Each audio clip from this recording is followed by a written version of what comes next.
Well, good evening and welcome to Tucker Carlson tonight. The theory that Russia won the November election for Donald Trump through some vague meddling so dominates cable news right now that it's worth summing up exactly what we know and what we don't know about that story. As of today, there is no evidence that the Russian government tampered with voting machines or hacked any votes in November. There is no evidence that Russia collaborated with Donald Trump or his campaign to win the election. There is no evidence that Russian propaganda swung a single vote away from Hillary Clinton. There is, in other words, no reason to believe that Russia changed the course of American political history. There is merely innuendo and conspiracy mongering and connecting probably irrelevant dots. Lee Harvey Oswald spent time in Mexico City? Okay, but what does that mean exactly? Nothing significant that we know of. So why does this story persist, indeed grow by the day? One reason is that organizations like NBC News, and particularly its cable outlet, MSNBC, have gone to remarkable lengths to keep it alive. Ever see their programming? It's hour upon hour of segments like this. Rachel Maddow continues to investigate the Trump-Russia connection, exposing new details. The Trump campaign didn't just benefit from Russia interfering in our presidential campaign. The point of this is they colluded. They helped. They were in on it. The reporting shows a disturbing pattern of rolling disclosure among the president's inner circle when it comes to their contacts with Russia. Because of Russian interference in our election. I have to say, tantalizing evidence of some kind of collusion. Continuing influence in our country, not just during the campaign, but during the administration. Basically signs of what could be a continuing operation. Well, it turns out there's more than a little irony here. Complaints from NBC about election meddling? Given that company's conduct over the past 6 months, that is a bit rich. Consider the infamous Access Hollywood tape.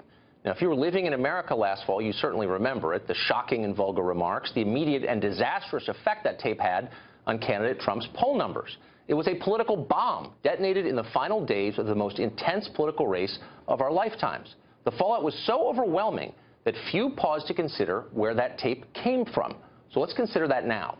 That tape belonged to NBC. It was shot by NBC cameramen for an NBC show on NBC property. So how did it wind up in the hands of the Washington Post, which broke the story? How, in other words, did valuable intellectual property from one news organization end up benefiting a competitor? Intentionally. That's the short answer.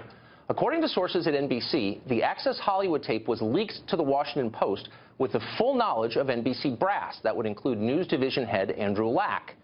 NBC's motive? To derail the Trump campaign 2 days before a presidential debate. Now, keep in mind that the Access Hollywood tape had been sitting in an archive since it was shot 11 years before. NBC executives had known about its existence since at least last summer, months before it aired.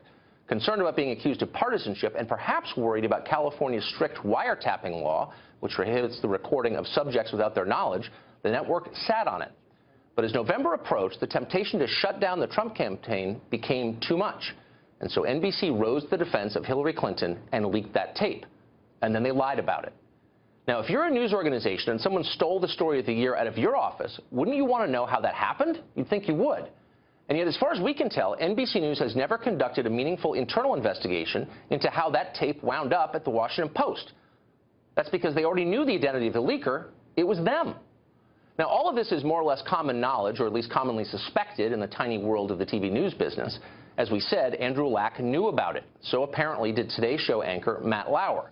And yet, until now, nobody bothered to tell the public. We're doing that. By the way, we asked Lauer and Lack and the NBC PR department for their response to all of this earlier today. They declined comment.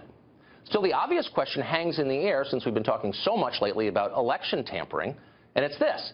What do you think played a bigger role in the 2016 race, the Access Hollywood tape or the Russian government? That's an obvious one. Just because NBC's effort failed and Donald Trump won anyway doesn't mean it's irrelevant. NBC News lied to the public to help destroy a politician they didn't like. We know that. We know they wouldn't do it again, do we? Do we know they're not doing it now? Unfortunately, we don't know that.